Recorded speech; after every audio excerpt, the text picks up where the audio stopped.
چون کبوترم موز گرفت چشم تو رام خود نمودم باز دل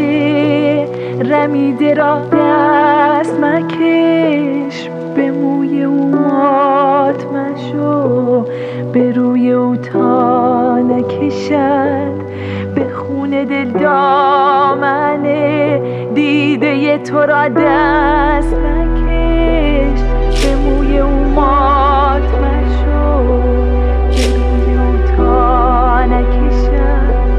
به خون دل دامنه